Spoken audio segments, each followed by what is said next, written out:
Welcome back to Wolf Industry Compounds, our first semifinal of the day, the ASL Gemini StarCraft 2v2 tournament. Now this is once again a best of 3. It's going to be featuring in the south side of this map, Team Axiom Pro streamers, but the first player of that is our Protoss. This is CranK. Dun dun dun! Hashtag crank it up and all that. And the Terran player making up the other half of this team, this is Heart. I don't know if I can do dun dun dun for him. He stole your heart, man. I'm gonna do that forever. But the opponents of Heart and CranK in the top right-hand corner of Wolf Industries compound. Half of the big boys. The red Protoss player, arguably one of the best players in the world right now, representing Kappa. It is PartinG. And the other half of the big boys, it is the green Terran, Journey.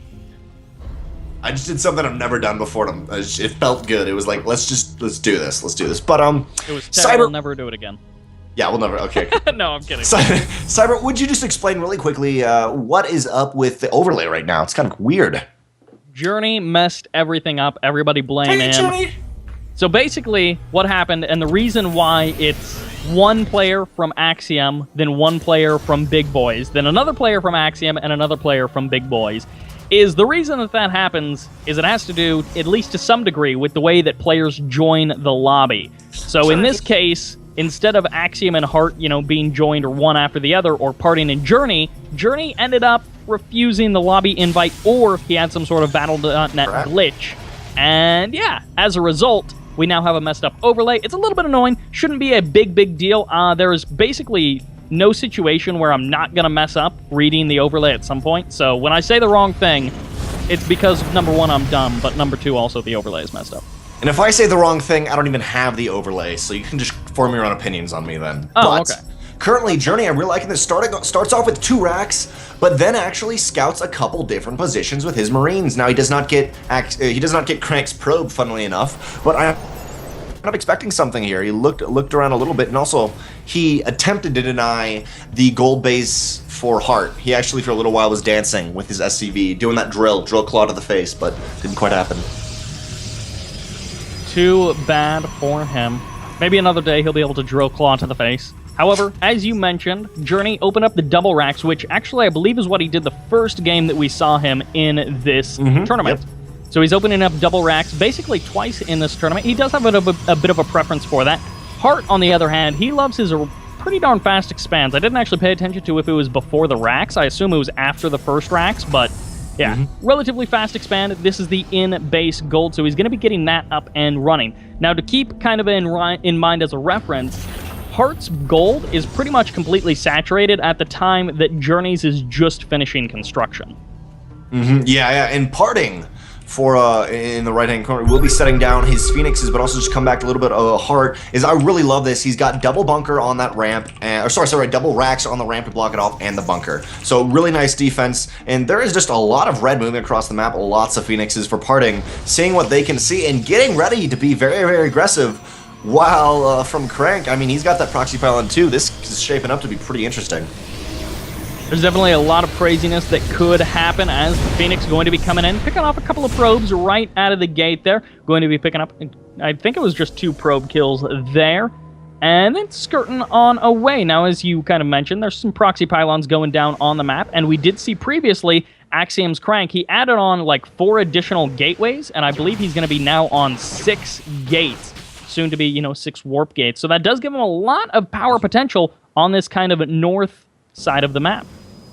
It will give him a lot of power potential, and CranK, with that power potential, does have Blink and is going pretty heavy stalker now. The Phoenixes will be able to try to pick it up, but it's interesting. We've seen a lot of different PvP scenarios on 2v2. Most players have gone Phoenixes, but this time it's been Phoenix against Stalker, Blink Stalker, so it's going to be a very interesting dance between them, how that's going to work out. But in the main base of Journey, they're prepared and they know this attack's coming. In the middle of the map, though, too, Heart is kind of coming along with Marines. I'd love to see a double-pronged attack up the ramp since there's nothing actually on the ramp of Team Big Boys.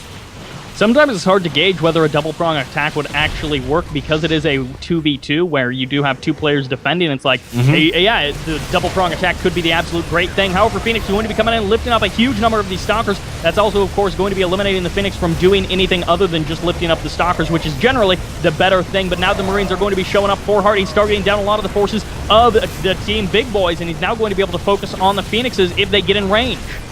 For a second, those PartinG's doing so... Oh, GG! I like that GG news. Axiom Pro Streamers takes game 1 of this best of 3.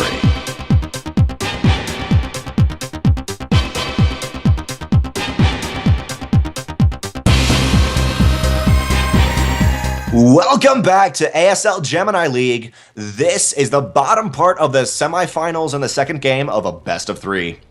Spawning in the top left-hand corner of Old Country, representing half of Team Big Boys, it is the Green Terran, Journey. And the truly big boy in the Big Boys, it is the Red Protoss, PartinG. On the other side of the map, Team Axiom Pro Streamers, the first member of the Terran player, this is Hart. Dun, dun, dun. No. And in the very southernmost position on this map, our Protoss component to this P&T team, this is CranK. Yeah, in Old Country, I've never seen these spawn positions because there's a lot of little different spawn positions can happen. But as you were saying, both Protoss players, or actually, both Protoss players that we've previously seen on this have gone Phoenix simply because air control is so important when you can't get across the map as early on. And I'm kind of curious to see that, or like I was saying, I've seen Blink Stalker all-ins. I've seen a lot of all-ins on this map, just waiting till like the 7, 8, 9 minute, waiting till like the 8 and 9 minute mark, breaking down the rocks and just going full force after you've just been the greediest man alive. I feel like with PartinG, we almost have to, like as a rule of the universe, with PartinG, we have to see like some sort of crazy Blink Stalker all-in. I mean, PartinG, man, come on. And his clan is Kappa, just like if you notice that right there. Journey's like, no, I don't take NA seriously. PartinG's like, I need a clan. Kappa.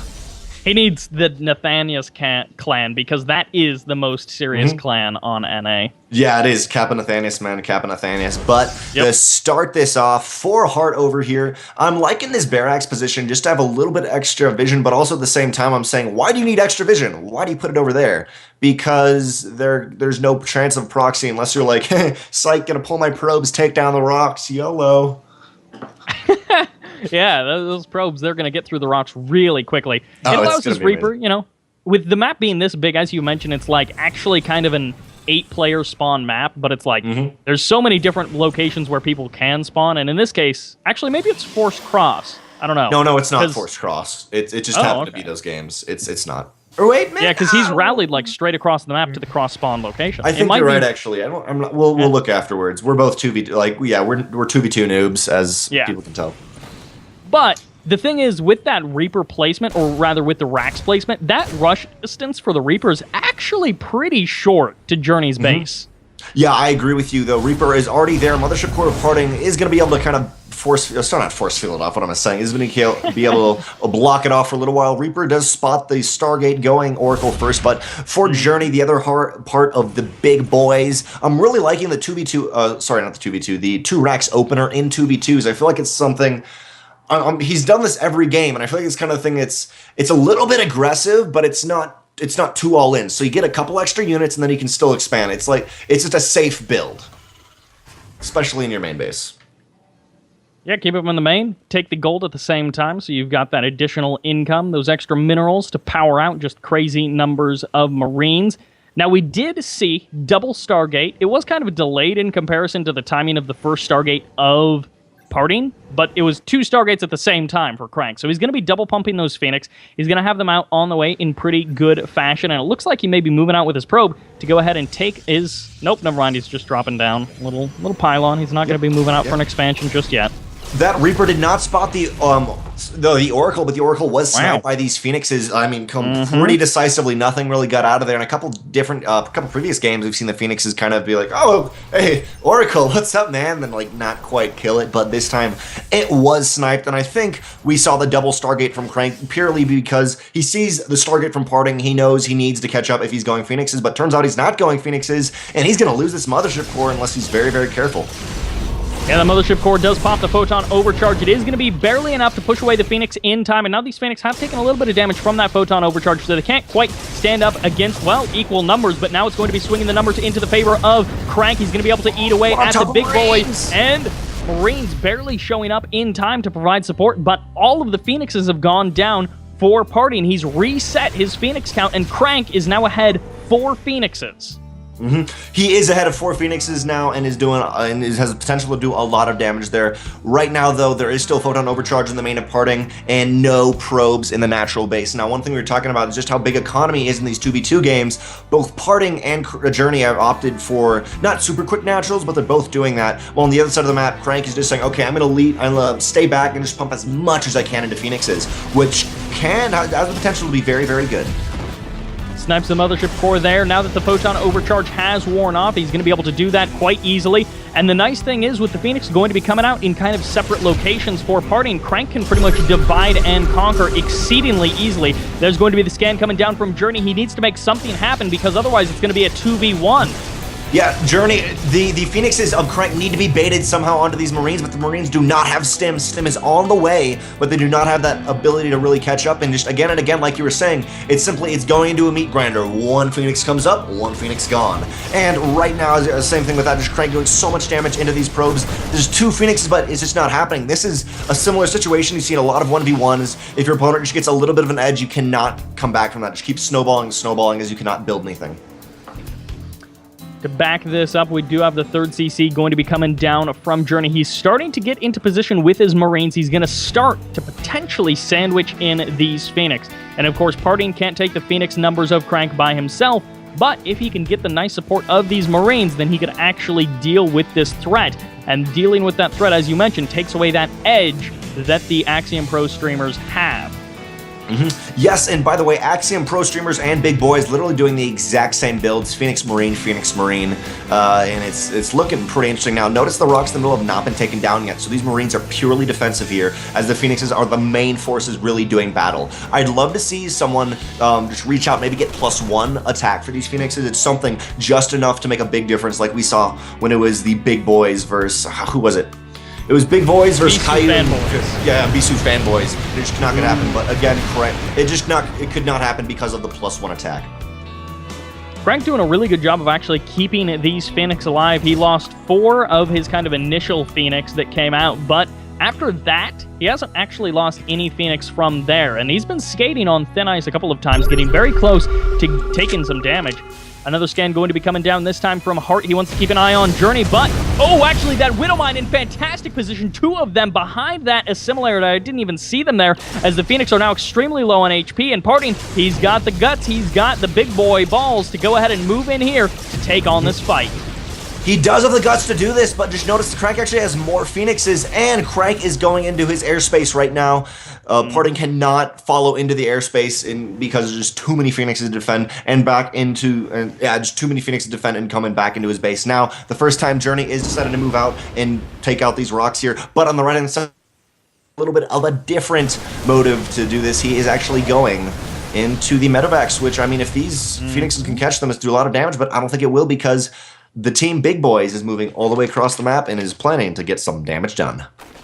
It's so important for Team Axiom Pro streamers to identify this force of Journey PartinG in the middle of the map. The Big Boys have left themselves a big window of opportunity, which Heart is going to try to take advantage of with that double medevac drop of Marines. 16 Marines loaded up, and now the Phoenix is going to be flying completely into the jaws of the lion, so to speak, but they turn around in time. Phoenix extremely agile, and this is an opportunity. Both teams can do extreme damage, but the defense needs to be immaculate for Axiom Pro streamers.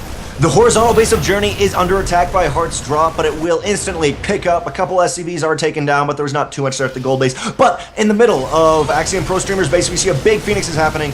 Journey actually dropping in the main base of CranK here and trying to do as much damage as he can, but a little bit coming down from Hart and getting a lot of damage done. Phoenixes both, I mean, I can't even tell how many Phoenixes here. There's so many on top of each other. It looks like it's actually 7 Phoenixes to the none now. CranK has won out the Phoenix battle and is actually going on top of these medevacs. Now we can clear the medevacs, and at the same time, of course, back at home, Journey taking more damage from those Marines. As you mentioned, they did force the pickup and the liftoff of that second, well, of the natural, which was over at the gold for Journey. Now, he's going to be caught a little bit out of position. Hart needs to boost on a way out of there, but as you can see, it's completely full of Marines. He didn't lose a single unit, and while on the other side of the map, a Widow Mine was kind of working against Journey. He did pack it along in one of his medevacs, and then it kind of just fired into the Phoenixes, and it didn't really do the damage that he needed. I guess he actually has 2 of those Widow Mines, but they get cleaned up there. Hart doesn't want any more of that Phoenix, or of that Widow Mine sass. While on the other side, big hit right there, taking out 2 Phoenixes there alone. It is now down to 10 Phoenixes for CranK, but 0 Phoenixes for PartinG, and that is all of his tech was into those Phoenixes, deciding not to make them now. The Marines of Journey are the only thing to stop it, and the Marines of Journey are rallying across the map. I kind of wonder, is PartinG feeding Journey here? Because there's very little else he can be doing. He's not making anything. He's not actually making units. Yeah, PartinG a little bit out of this one. I mean, he's literally got that 0 army supply. As you mentioned, he may just be sending all of his resources over to Journey, using that as a secondary economy, which I guess kind of makes Journey like, what, a 4-base Terran? Which is pretty scary. But an only 200 population Terran. You gotta remember that, though, because a little bit not so great for him. But Journey right now, by the way, is at 1-1 stim. It actually has 1-2, right as I say that, in Heart at 1-1. So Journey may be able to take a battle here. Widow Mine's a little bit out of position. If they can get burrowed down, it would be critical. And I'm not sure if we're gonna see it, though. Journey taking top ground there, and actually gonna push back. Yeah. The nice thing for Hart is that he got kind of, again, that divide and conquer mentality. He was able to split up the forces of Journey, or rather catch them unawares while they were already split up a little bit. And packing along the tanks means that he's got that long-range splash damage option. And it's not 40 seconds in between tank shots like it is for Widow Mines. There's the big stim forward for Hart, but he doesn't have the tank support just yet. It's not a surefire victory until he's got those tanks sieged up and in range. He's going to be pushing forward. He's got a huge number of Marines. There's the stim. The medevac's going to be coming in for support. This concave is absolutely crazy for Hart. Hart had 80 Marines, only the 40 of Journey, and is completely overran in there. GG!